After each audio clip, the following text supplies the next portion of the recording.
Thank you for being here today. I'm Sarah Bailey and I am a student currently pursuing her Bachelor's of Integrated Studies. I have two concentrations. The areas are sociology and business. My proposal today impacts both.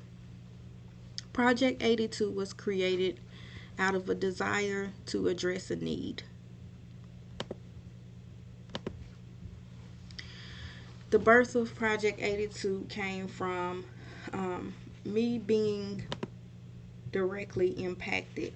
And when I say directly impacted, I mean me being one of those individuals that at one time had no direction, no goals, and no vision. I made a lot of poor choices that hurt my family, my community, and even at that time, my future. Being so young and a lack of direction, I had no idea what the terms of community, perspective, purpose, accountability, and definitely restoration was not in my vocabulary. So we know that I was directly impacted, but what directly birthed the vision of Project 82? It was actually taken from Psalms 82, verses 2 through 5. And it reads, "How long will ye judge unjustly and accept the persons of the wicked? Defend the poor and fatherless. Do justice to the afflicted and needy. Deliver the poor and needy. Rid them out of the hand of the wicked. They know not, neither will they understand. They walk on in the darkness, and all the foundations of the earth are out of course." I understood that all the foundations were out of the course. And at one point, I was that person in that darkness. Project 82 seeks to be a light. In order to do that, we have to ask the question of how do we address the issues of social decline within our programs? What program do we need to create to do that? So, Project 82 is not meant to replace a program, but to assist those that are already out here. Uh, and we did that from a restorative perspective. And we created missions to inspire, influence, inform, and definitely impact. We understand that this is needed. The information is needed. The relationships are needed. Uh, it's all needed to prevent instead of just intervene. And that's what Project 82 focuses on. It focuses on maintaining balance out in our community, prevention of things that cause us social harm.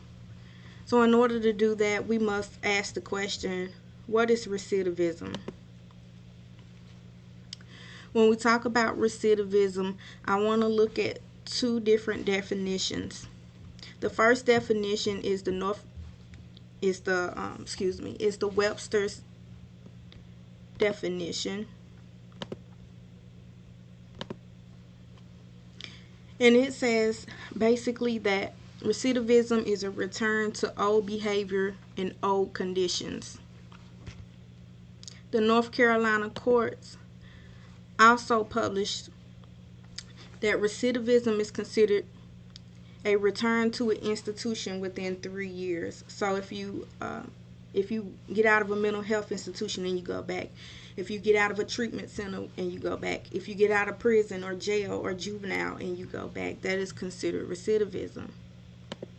But there are three main areas that I want to focus on with Project 82, and that's mental health, substance abuse, and correctional.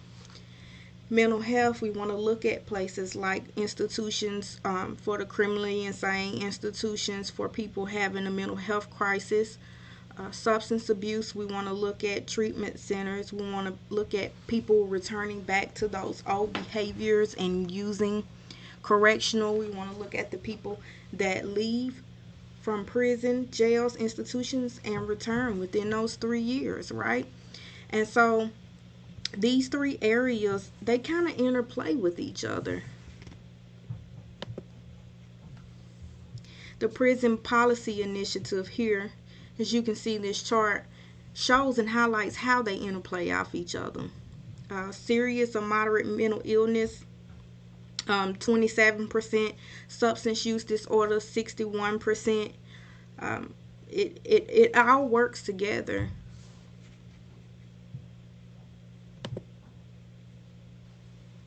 Richard Branson pointed out in some of his literature that business opportunities are available. They're plentiful. Ideas are plentiful. And so we have to ask the question of what makes this idea different? What makes Project 82 different? And so I wanted to look at 3 projects and programs that are already out here that we want to kind of model, but also address it from the restorative perspective and the prevention perspective, both ends of the spectrum.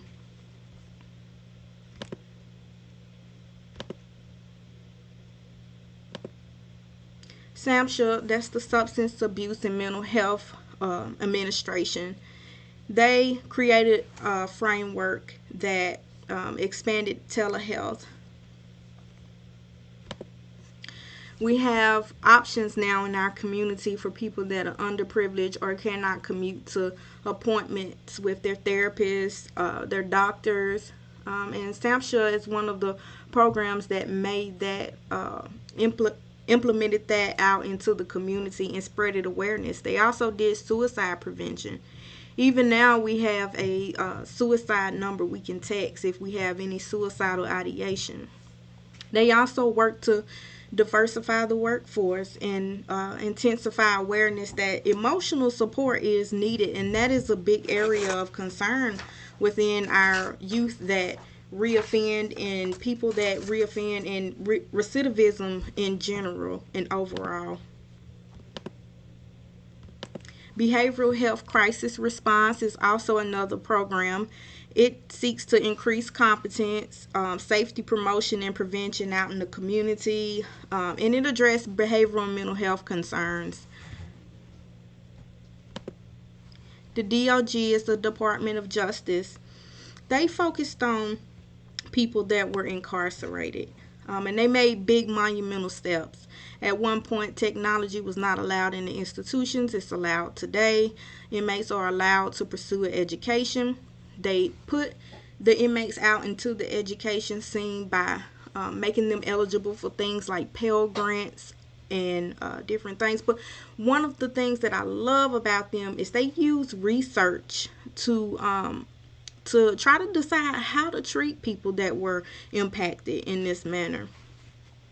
So the response is different, but the purpose is the same. The efforts are the same. We want to maintain homeostasis out in our community.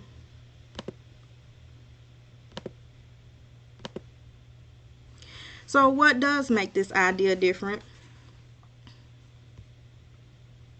Part of that is responding, right? So data is not always accurate. There are gaps in the data.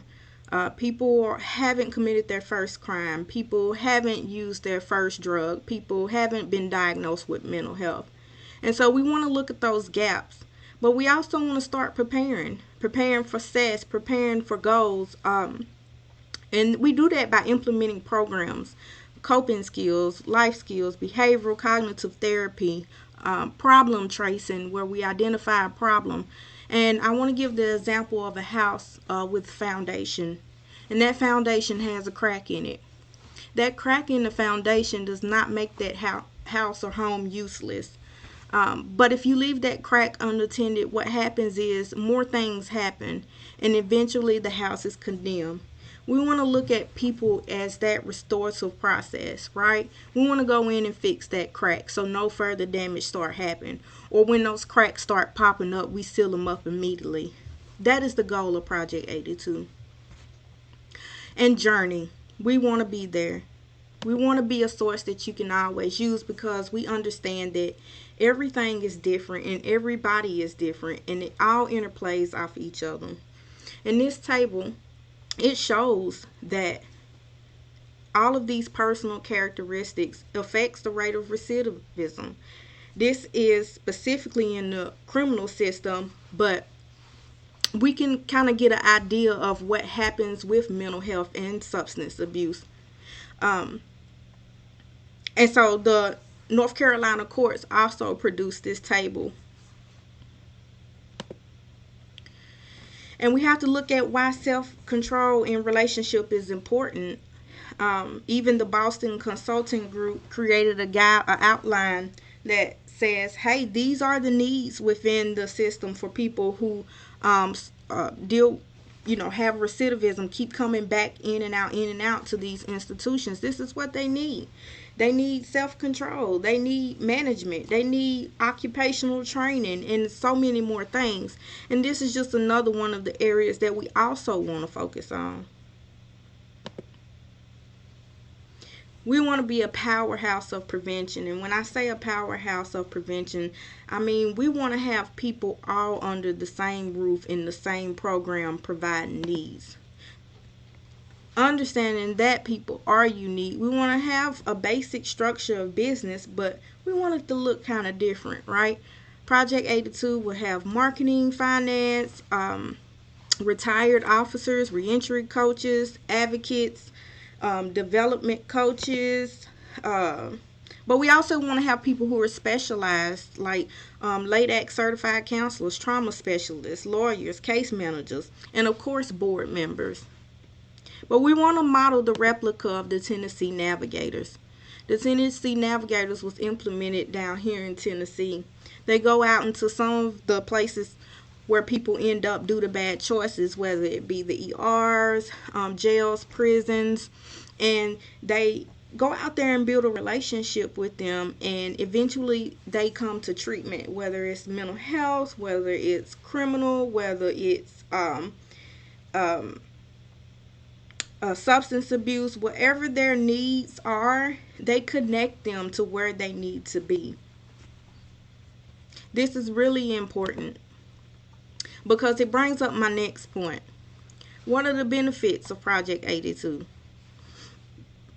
It costs $8 billion to $21 billion a year for people that return back to incarceration or different methods like that. And you have to look at that, like, where is that money most needed? Right? Where can we use that money as taxpayers out in the community? Where do we see areas that need that funding? And so Project 82 kind of wants to give that back in areas that it's needed. And with that, we have a basic structure, right? We want to plan, we want to create reachable goals. We want to do training and hire appropriate people to make this vision happen. We want to market it, get out there in the public and let them know what we're trying to do.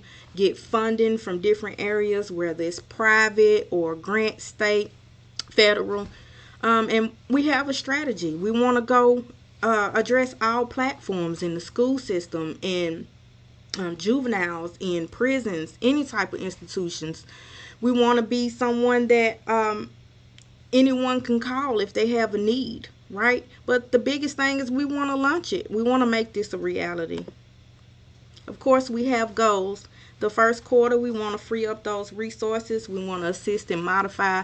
Means, if those plans aren't working in your school, if those IEPs are not working, maybe you could use our assistance. Counselors can pull us in. Judges can pull us in. But we want to have a 7% decrease in poor outcomes in recidivism. In quarter 2, we want to decrease 10%. And we keep going. We have high goals because we have a high passion. Donald Miller said that the world needs for us to write something better. And I completely agree with that. The world needs us to write something better. And Project 82 wants to do that. We understand that people choose from the best available options, as Donald Miller talked about in his book. We understand that we have to give them options to choose from. We have to give them the tools for success. And we have to ride that journey out with them. So thank you. And hopefully you can see the vision of Project 82.